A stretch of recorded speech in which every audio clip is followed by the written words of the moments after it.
Agora, boa tarde, Mauro Betting, Mauro César Pereira, Nilson César. Ó, Flamengo tricampeão da Libertadores. Realmente um baita feito.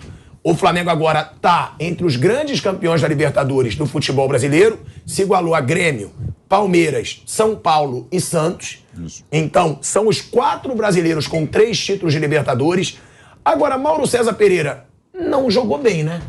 De novo o Flamengo... Dane-se. Ah, eu sei que é dane-se, mas poderia ter sido pior. Não, podia ser melhor, podia jogar bem e golear Porque também. contra o Corinthians o Flamengo jogou mal. Jogou contra quem o Flamengo? Contra o Atlético Paranaense. Contra um time que no escala Teranzi põe o Hugo Moura. Hugo Moura, um jogador limitadíssimo, né? Pra quê? Pra ser a sombra do Zico, não, do... Everton Ribeiro. Não, sombra do Arrascaeta. Não, do Arrascaeta. Mas do ele Arrascaeta. É o Zico desse time. Não, ele era o individual. Aí eu até lembrava, nos anos Ele 70... tava no Everton na hora do Não, gol. eu sei, mas o Everton Ribeiro era o Alex Santana. Nos anos 70, havia um famoso duelo que era Ademir Vicente contra Zico, Botafogo e Flamengo. Porque o Ademir Vicente era o volante do Botafogo, que ele era escalado para perseguir o Zico. O Enfio fazia a charge no jornal no dia seguinte, o Zico ia ao banheiro e o Ademir Vicente ia atrás dele. Até aqui, meu amigo. Era mais ou menos isso.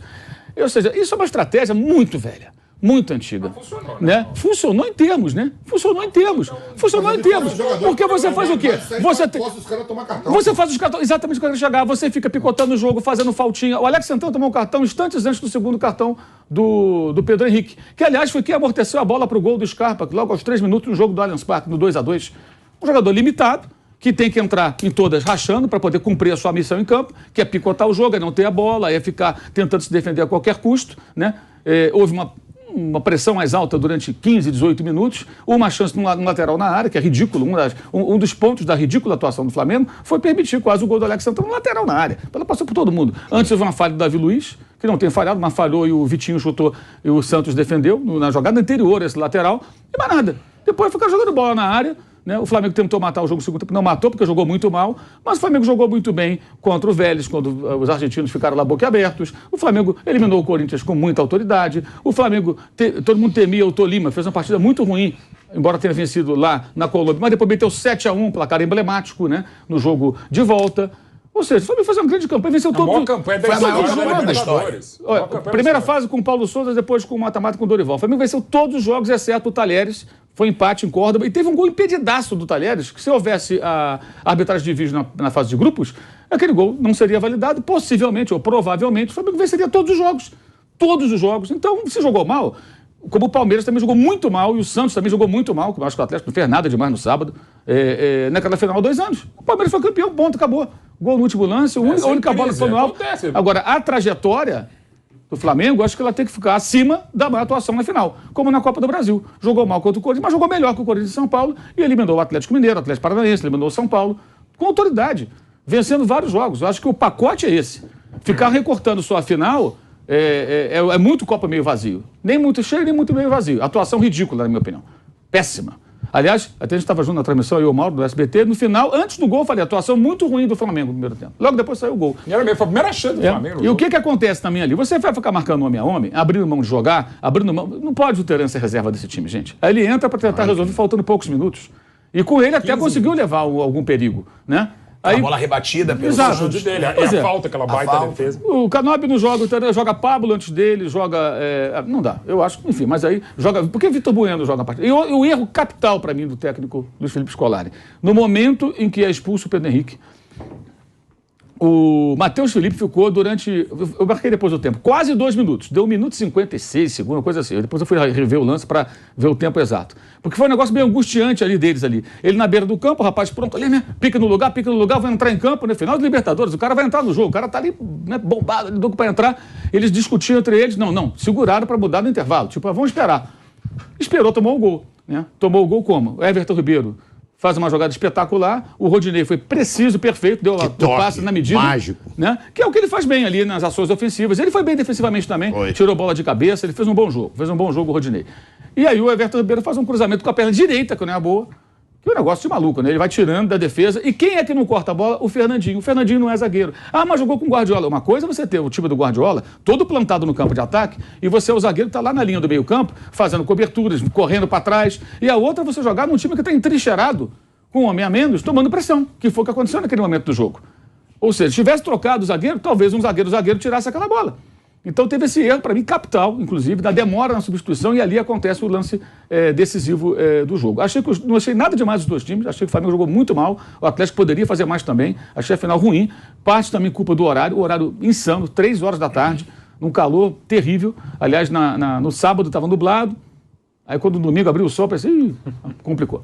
E foi o que aconteceu. Agora... Na sexta e no sábado. Sexta e sábado. Sexta-feira estava nublado, no sábado o sol saiu. O sol saiu e foi de fato um calor muito, muito forte. O jogo ali tinha que ser mais tarde, 5 horas. Até o Mauro falava no sábado lá, se fosse 4 pelo menos, né? O segundo tempo já na sombra e o primeiro tempo com sombra em metade do campo ou um pouco mais. Mas acho que o mais importante do que a final é entender a trajetória do time durante a competição. Com toda a crise, com todos os altos e baixos, com mudança de técnico, vamos lembrar aqui. Quando o Flamengo foi jogar com o Tolima, na Colômbia, o Paulo Souza tinha saído, estava assumindo o Dorival, havia um receio muito grande de perder para o Tolima. E não era por acaso. O Flamengo jogou menos lá. O Tolima foi melhor e ganhou com o gol do Andrés Pereira, no chute fora da área. O último jogo dele pelo Flamengo, depois ele foi embora, acabou o contrato. Né? E o Tolima havia derrotado pouco antes o Atlético Mineiro, campeão brasileiro da Copa do Brasil, semifinalista da Libertadores, em Belo Horizonte. E esse resultado, inclusive, eliminou o Independente Del Valle, que mais adiante derrotou categoricamente o São Paulo Futebol Clube na final. Então você vê que tem todo um contexto aí, e o Flamengo depois venceu por 7-1, e o placar do ano, Flamengo e Atlético Paranaense, sabe qual é? 7-1. 7-1. 7-1. Flamengo e Felipão é 7-0. Flamengo e Atlético é 7-1, porque o único gol que o Atlético fez no Flamengo nesses jogos todos foi com o Fábio Carille, 1-0. Aliás, um pênalti mandracaço na disputa do Isla com o Cirino, que o Terence, de novo o Terence, hein, bateu e fez o gol. Foi 1-0, jogo do Brasileiro, Paulo Souza ainda era o técnico lá em Curitiba. Depois disso teve aquele 0-0 que o Flamengo finalizou pra caramba e não fez o gol, Copa do Brasil. 1-0 gol de bicicleta do Pedro, né? O 5-0 lá do Maracanã no Brasileiro, com times mistos, reservas. Aí são 6-1, né? E o jogo de sábado, 7-1. Mas como era o Fábio Carille, gente, o time do Luiz Felipe Scolari jogou 4 vezes contra o Flamengo. 4 jogos. Maracanã, Curitiba, Guayaquil. Não fez um gol. Um mísero gol. Um golzinho. Dá um tempo, né? Não dá pra discutir, né? Não dá pra discutir isso aí. É brincadeira. Ó, a gente tá falando realmente da melhor campanha de um clube numa Libertadores. Foram 13 jogos, 12 vitórias e 1 empate desse Flamengo. Agora, realmente, a atuação foi muito ruim. O Flamengo com um jogador a mais, todo mundo esperava que o Flamengo fizesse 2, até 3 no segundo tempo. O Flamengo conseguiu ameaçar uma vez, né, naquela bola do Arrascaeta pro Gabigol, que ele fica cara a cara com o Bento. Assim, desculpa cortar, mas de novo, boa tarde. Assim, não foi um grande jogo, mas primeiro, tem o calor. E até o Mauro César citou, como foi do Maracanã também. Era 30 de janeiro, 6 da tarde, era até um pouco mais, mas o calor estava maior no Maracanã do que estava sábado em Guayaquil. Atrapalha. Final de temporada, como eram os 2 casos, atrapalha.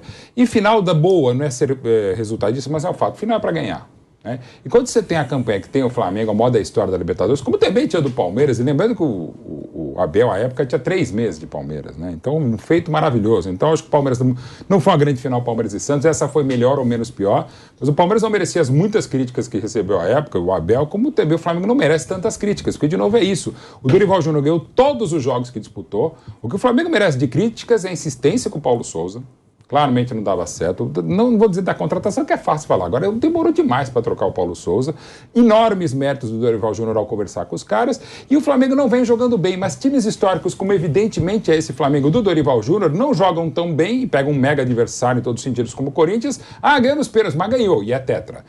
Não jogou bem igual aqui, mas é tri com a melhor campanha espetacular contra um Furacão que jogou, acho que discordo do Mauro, dentro das suas possibilidades e limitações. Acho que o Filipão fez uma excelente partida no primeiro tempo, até a expulsão. Sim, é um risco que você corre, mas sim, era o Pedro Henrique jogando a partida da vida dele, só que deu uma pernada desnecessária no Gabigol lá na frente, aos 27, e a expulsão, para mim, correta aos 42. Mas o Flamengo não conseguia jogar, e o Atlético era melhor nos primeiros 10 minutos, depois o Flamengo ficou mais com a bola, 70% com a bola, mas não fazia nada, não teve nenhuma chance até o gol. O que aconteceu, e eu também entendo o que o Mauro falou, e é uma escolha, eles pensaram no Matheus Felipe, até que é um zagueiro bom, ele tinha feito um golaço contra o Palmeiras na terça-feira, um chute de fora da área, mas o que eles imaginaram? Primeiro, jovem, né? Pode sentir. Segundo, tá acabando o primeiro tempo e o cara entra frio. Então vamos botar o Fernandinho, que é experiente, qualificado, já jogou na zaga com o Guardiola, para segurar, e no segundo tempo vamos botar, inclusive provavelmente sairia o Vitor Bueno, que não estava nada bem, era uma escolha já infeliz e acabou não rolando, ok. Só que aconteceu aquilo, o Fernandinho desatento no lance, passou, e desatento numa jogada sensacional do Rodinei, numa jogada monstruosa do Everton Ribeiro, que bate de direita como se fosse o pé bom, não dá nem para dizer que é o pé fraco, é o pé menos excelente do Everton Ribeiro, e esse monstro que é o Gabi, que vai lá e faz o gol. Aí no segundo tempo o Flamengo teve mais a bola, teve um pouquinho mais de chance, mas não jogou bem. As alterações foram feitas, entendo que demorou de novo para o Filipão entrar com o Terence. Eu, pessoalmente, teria começado com o Terence, artilheiro, assistente da temporada. Acho que isso pode ser criticado, mas o Furacão foi muito melhor e o Flamengo, de um modo geral, é melhor. Ó, agora uma pergunta até, né? Mauro, você acompanha muito o Flamengo. E você trouxe a informação de que se o Flamengo fosse campeão da Libertadores, ele teria um faturamento de mais de 1 bilhão e 200 milhões de reais. Pode bater 1 bi e 300 faturamento desse grana, hein? Ó, pode bater um faturamento de 1 bilhão e 300 milhões de reais. Um Flamengo que, com esse título da Libertadores, ele se isolou ainda mais como o time com mais títulos nacionais e intercontinentais do século XXI. Aqui no Brasil, claro. Chegou a 11 títulos e abriu vantagem para o segundo colocado, o Corinthians, que tem 9. O Palmeiras tem 8 e deve chegar a 9 nessa semana com o título brasileiro. Até onde pode chegar esse Flamengo, na sua opinião? E por quanto tempo? Porque a gente vê aí que tem uma possibilidade desse Flamengo, assim como o Palmeiras conquistou, ter uma hegemonia por muitos anos, né? Porque é muito dinheiro entrando nesse Flamengo.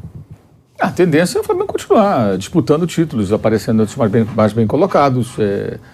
Poderia ter conseguido até mais títulos se a gestão do futebol não tivesse cometido erros que cometeu nesse processo, né? Especialmente no ano passado, que eu acho que foi realmente uma sucessão de equívocos, né? E que se refletiram esse ano com a renovação dos jogadores que não deveriam ter seus compromissos prorrogados com o clube.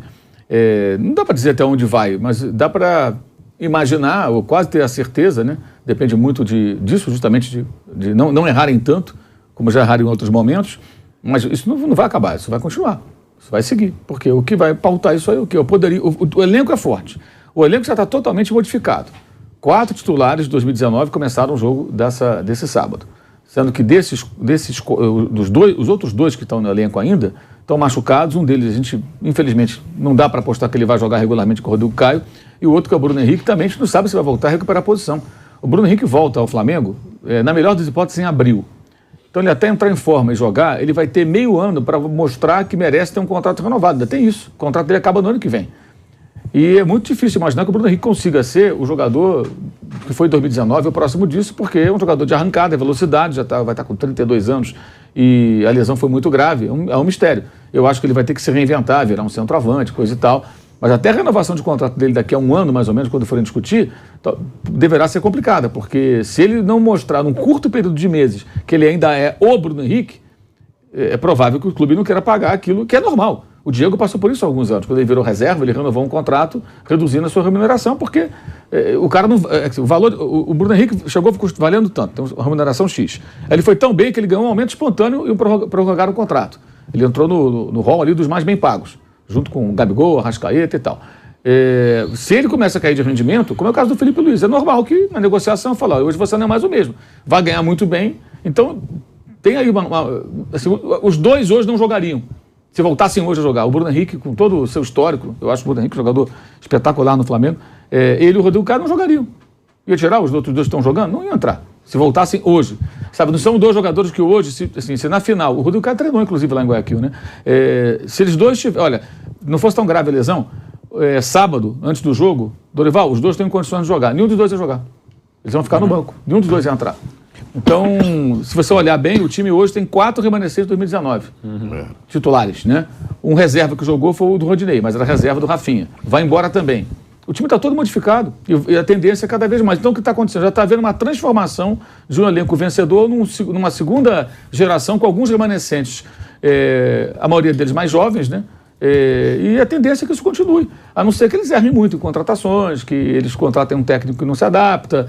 Mas você repara que o elenco é tão forte que o time consegue se recompor rapidamente, né? Ele vai se regenerando e continua sendo competitivo. Eu acho que isso é a tendência. E o Gabigol fica, Mauro?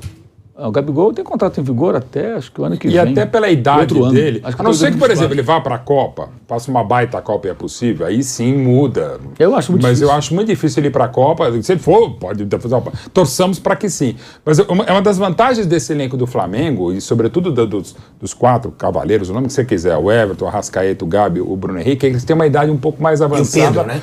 E o próprio Pedro até, do mercado europeu.